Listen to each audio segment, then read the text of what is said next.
1,5 bulan sebelum tutup tahun 2015, dunia politik kita digegerkan oleh kasus Papa Minta Saham yang diduga dilakukan oleh Ketua DPR Setia Novanto kepada Presiden Direktur PT Freeport Indonesia, Ma'ruf Samsudin. Di ujung proses persidangan di MKD, secara mengejutkan Setia Novanto mundur dari Ketua DPR. Keputusan Sudirman Said melaporkan Ketua DPR Setia Novanto ke Mahkamah Kehormatan Dewan membuat parlemen gaduh.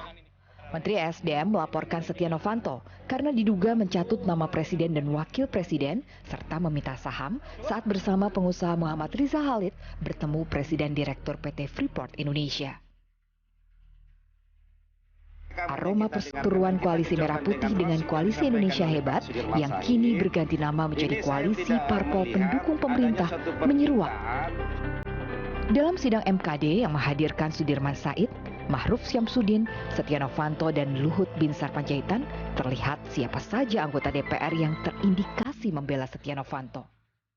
Dan siapa pula yang secara konsisten menggali dugaan pelanggaran etik yang dilakukan Ketua DPR. 16 Desember lalu, sidang MKD mencapai puncaknya dengan menggelar sidang putusan. Lagi-lagi, 17 anggota MKD terbelah dua. Namun sebelum MKD mengambil keputusan, kejutan terjadi tatkala Setia Novanto menyampaikan surat pengunduran diri dari jabatannya sebagai Ketua DPR. Dinyatakan ditutup dengan menerima surat pengunduran diri. Ya, sesuai yang disampaikan Pak Kris tadi, moga-moga ini benar gaduh yang diminta Pak Kris yang sini. Oh iya, ini kegaduhan yang etis. Karena kegaduhan itu ingin menegakkan etika. Okay. Ya kan? Karena kita rakyat sebetulnya ini kegaduhan yang diperlukan. Yang diperlukan, ya. Sangat diperlukan. Karena apa? Karena kita itu sangat cemas. Kok orang-orang yang sangat mulia itu, ya kan, tidak mengerti kemuliaan. Dan etika itu hanya dipahami sebagai aturan untuk mengatur perilaku, bukan dipahami sebagai sesuatu nilai yang bisa menuntun hidup mereka. Okay. Nah, ini diperlukan sedikit lagi. Ini diperlukan oleh manusia-manusia yang mulia itu untuk apa? Untuk bisa mempunyai kompetensi refleksi. Karena dengan refleksi baru tahu bahwa oh, saya ini manusia yang harus tahu etik. Okay. Sebab kalau yang tidak tahu refleksi, untuk keberadaan dirinya pun nggak ngerti. Ya, karena dia manusia maka bisa refleksi. Tikus itu tidak mengerti dirinya tikus. Tapi kalau politikus tahu dirinya politikus. Oke, Pak. Ya. Tapi bagaimanapun juga itu memang kasus besar ketika kemudian pimpinan lembaga tinggi negara mundur. Iya, tidak pernah kita duga bahwa akan terjadi seperti ini. Tetapi ini adalah pertama ya di Indonesia. Ya, ini adalah buah dari kegaduhan. Tetapi kalau bisa dilihat secara positif, ini adalah buah dari demokrasi. Begitu ada kegaduhan, memang kemudian kata Mas Kris tadi, tikus tidak mengerti dirinya tikus. Tetapi kita yang juga tikus bisa mengerti tikus-tikus yang lain ternyata. Oh begini toh, oh begini. Jadi kemudian kita akan mulai tikus bukan politikus ya. Akhirnya kita bisa melihat kepentingan apa yang terbungkus di belakang atau di balik kegaduhan ini. Nanti tidak bisa kita tahu sekarang, tapi mungkin jejaknya akan ketahuan kemudian. Iya, kita pernah bicara tentang yang mulia, memang yang disebut yang mulia itu harus bisa berefleksi begitu ya, Mas Bas. Ya, kalau kegaduhan itu konstruktif, positif, ini konstruktif kali ini perlu begitu yang terakhir ini ya.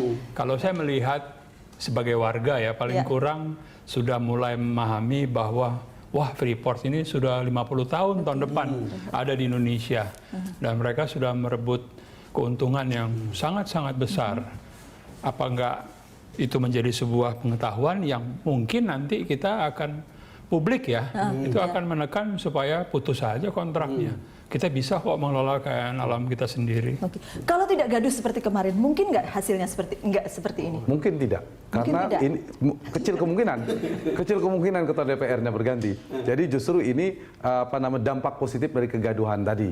Tapi ada kegaduhan tekanan yang kadang politik atau tekanan publik ya, publik, terutama opini publik. Jadi publik itu penting. Jadi buah demokrasi tadi Mas Bas bilang dan Bang Don juga katakan buah demokrasi sebenarnya poin pentingnya. Nah, tetapi yang gaduh yang kadang kontraproduktif itu tadi ada persoalan koalisi yang tertukar. Ini publik menjadi bingung. Ada saatnya dia menjalankan partai penguasa yang mendukung pendukung utama, tapi dia bercita Boleh rasa diberikan oposisi. contoh koalisi yang tertukar. Ya, PDI Perjuangan misalnya. Tadi Mas Kris juga sudah bilang sebenarnya. Saya pertegaskan lagi.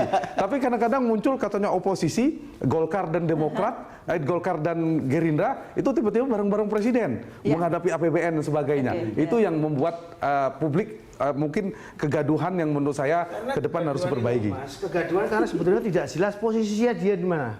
Saya itu sebagai apa sih, nggak jelas juga dia. Jadi gaduh betul, salah tempat dan lain sebagainya. Nah, tapi kalau soal Posisi kemunduran, tergantung kemudian topik apa yang sedang dibicarakan begitu Mas bukan Kris? topik kepentingan apa Kepentingan yang apa yang sedang diperjuangkan? Setuju. Tapi soal mundur tadi ya Mbak ya dan Bapak Ya. Ibu sekalian, menurut saya mundur kemarin itu kehilangan kegagalannya. Setelah teman-teman dekat sendiri mengatakan etika berat bilangan. Ya. Teman-teman yang juga dekat kan teman-teman semua mereka ini mengatakan bahwa dia melanggar etika sedang. Iya. Baru kemudian mundur. Mundur kalau Kurang mau cepat loh, gitu ya? Loh, kurang bijak. Kurang Loh, bijak, kalau oke. mundur baru kemudian ada publik sudah mulai mempersoalkan dan sebagainya, saya mundur. Ya kan? Kemudian baru ada. Atau kemarin saya salah, minta maaf dan mundur. Oke. Tapi kata-katanya pun seakan-akan kata-kata Ya. mutiara semua. Mundur karena untuk apa? Untuk kehebatan bangsa, memberikan martabat. Tidak ada martabat, tidak ada. Daripada tidak sama Tapi kan sekali, tetap itu lebih baik daripada tidak kan? Oke. Tapi Daripada setelah tidak. ada Akhirnya mundur. Kalau tidak, Iya. itu agendanya di kejaksaan nanti. Ke depan nanti, tahun depan, kita harus bikin kegaduhan baru. Oh, Untuk apa? Ya, untuk menyelamatkan bangsa ini. Apa? Satu, kita gaduhkan KPK. Kalau revisi KPK itu justru memperlemah KPK. Kita bikin gaduh KPK supaya KPK tambah kuat kalau direvisi. Yang kedua, adalah kegaduhan yang saya kira menjadi sangat penting karena ini menjadi roadmap untuk apa? Untuk supaya kita mempunyai pemerintahan yang efektif. Adalah kegaduhan untuk bicara mewacanakan mengenai apa itu pemilu konkuren. Sekarang ini cuma disamakan pemilu serentak. Ini pemilu serentak nggak ada apa-apanya. Pasti saya bisa menjamin 270 yang dipilih ini tidak dijamin mutunya kalau cuma karena serentak. Ini cuma seperti orang nonton bareng. Tapi kalau pemilu konkuren, bagaimana kita mengatur desain pemilu agar pemilu presiden bersama-sama dengan pemilu DPR. Itu kemudian ada dalam empirik, ada orang tahu politik tahu semua bagaimana kutil efek ini.